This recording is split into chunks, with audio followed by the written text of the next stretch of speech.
Hello and welcome back to my channel. Today we have 3 fascinating stories of aliens and UFO encounters that could prove their existence. And if this is your sort of thing, subscribe as I post new videos every week. Enjoy.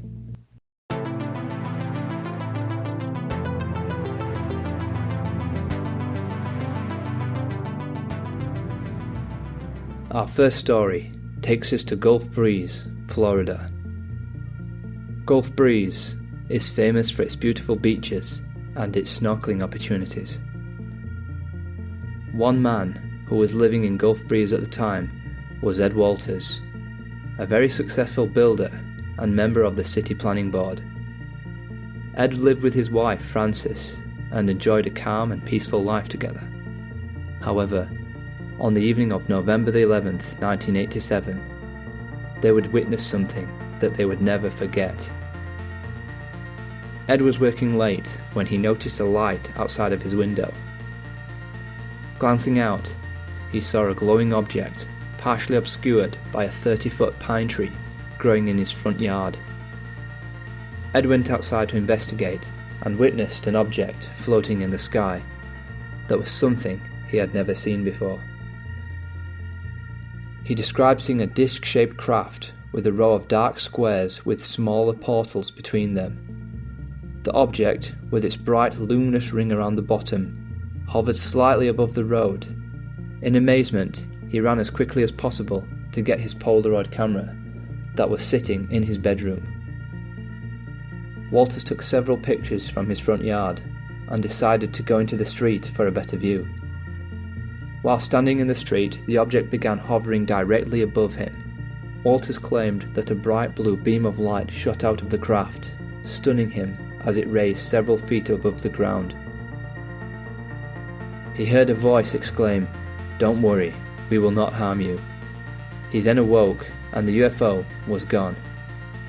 Ed's wife and hundreds of other Gulf Breeze residents, including priests, politicians, judges, policemen and soldiers, all stated that they witnessed the craft. On November the 20th, the strange bright lights returned, and with it, Ed could hear voices as if someone was in his garden having a conversation. He went outside and saw a small speck of light falling at great speed. He again got his camera and shot another picture. But the most terrifying encounter was yet to come.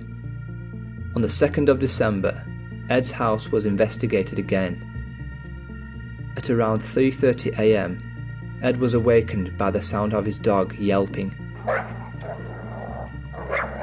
Tired and annoyed that he was woken from his slumber, he went to investigate, and on opening the blinds of his French doors, he was confronted by a 4-foot-tall creature with black eyes. Ed screamed and fell backwards. The creature looked at him and then walked away. I gave chase. As my feet left the shelter of the back porch, I was hit by the blue beam once again and held immobile while the creature fled into the empty field at the back of my home. As soon as he could move, he took his camera and took a picture of the UFO, shooting the blue beam into the field. "I believe that it was picking up the creature I had seen," said Ed. Ed later was subject to polygraph lie detector tests, and the result was that he was telling the truth. Chichinek is a historic town in northwestern Poland with a population of approximately 40,000. One of Chichinek's residents was Lech Haczynski, a truck driver who worked long hours to support his family. He would often drive well into the night and early into the hours of the morning. In the early hours of the 11th of August 2003, Haczynski was driving down his usual route, delivering a large quantity of goods. The roads were quiet, and he appeared to be the only vehicle on the road. Everything was going as normal. Haczynski was driving while sipping on his coffee. Then, at 4:20 a.m, Haczynski approached a bridge that he often passed over. However, just before the bridge, he noticed the silhouette of what appeared to be a very tall man. Confused, Haczynski rubbed his eyes and tried to get a better look of who would be stood in the middle of the road at such a strange time. He could see that its hand was raised, almost as if in greeting, and what's more odd, two other beings stood behind the first, either by each side. Chichinek slowly stopped the truck, while keeping his focus on the strange men in the middle of the road.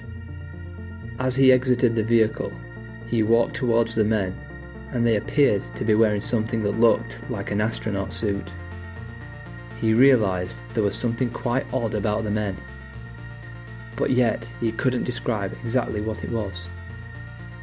He would go on to say that the figures appeared human in almost every way. They were slightly taller than average height, and appeared to be human. However, there was just something strange about them that he couldn't put his finger on. Their attire was metallic, with the appearance of a dull silvery foil, while each figure also had on a helmet with a black visor where the face and eyes would be. On the torso area of the clothing was a rectangular section with several lights, which flashed different colours constantly. The figure then approached closer and closer. Chichinek could see through the dark visor of the figure's helmet. Two round black eyes were looking at him. Chichinek was so frightened about what he saw that he started to run back to his truck. However, before he could do so, a beam of light appeared on the top of the humanoid's helmet and shot forward towards Chichinek. Chichinek was frozen in place and started to faint. Upon waking, he stated that he started to feel what the beings were trying to communicate to him. What's more, the being comforted Chichinek and told him not to be afraid. The figure would then proceed to ask Chichinek about the vehicle, as well as questions concerning the fuel and how it works. Chichinek would state that he sensed a great surprise when he relayed the information they requested, without even moving his lips. Interestingly, they would offer further warnings regarding our collective need to respect nature, as well as to better protect our planet. If we don't take care of the Earth and play with nuclear weapons, there would be catastrophic consequences. This is something that comes up several times in various different encounters, including the Zimbabwe encounter.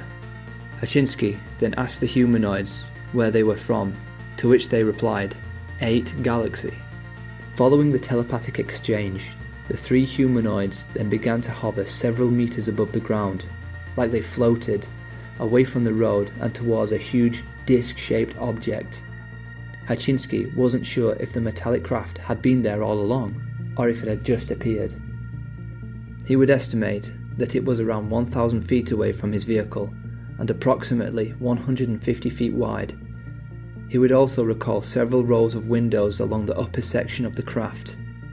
The craft began to rise to a distance of around 100 to 150 feet in the air. It then moved along the course of the ground for several seconds. Then, after stopping briefly for a moment, the craft made a slight buzzing or hissing sound. It then shot off into the sky at a breathtaking speed. It was then that Chichinek turned toward the field where the object had previously been located.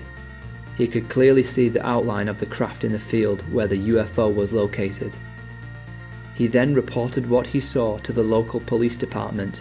Pan Lech Kaczyński, mieszkaniec Wierzchowa, twierdzi, że widział kosmitów, widział A hoax, perhaps, can't be completely ruled out, at least at this stage. The case, though, and the evidence left behind, appears to be genuine and credible. What's more, many who investigated the case or interviewed Chichinek would come away believing his story.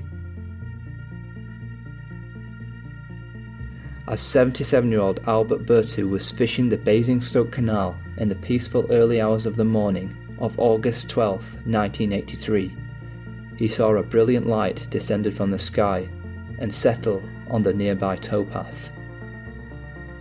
Thinking it must be a helicopter from the nearby MOD base, he took no notice and poured himself a cup of tea from his thermos flask and pulled out a few biscuits and sat down to relax. However, His dog, Tiny, began whining furiously, and two figures emerged from the distance. They were about 4 foot high, dressed in pale green coveralls from head to foot. Bertu told reporters, and they had helmets of the same colour with a visor that was blacked out. The strangers gestured to Bertu to accompany them, calmly putting down his cup of tea. The pensioner followed them along the towpath towards a saucer-shaped craft. I was 77 at the time and didn't have much to lose. Looking back, however, I am not sure why I went with them, he later explained. Climbing up a set of steps into the saucer, Bertu discovered that the ceiling was so low he had to stoop. He found himself inside a black metallic chamber which had a strong smell of metal. I did not see any signs of nuts or bolts, nor did I see any seams where the object had been put together, he recalled. One of the beings told the man to stand beneath an orange light, which appeared to scan him for several minutes. "What is your age?" asked the entity telepathically. When he replied that he was 77, it declared, "You can go.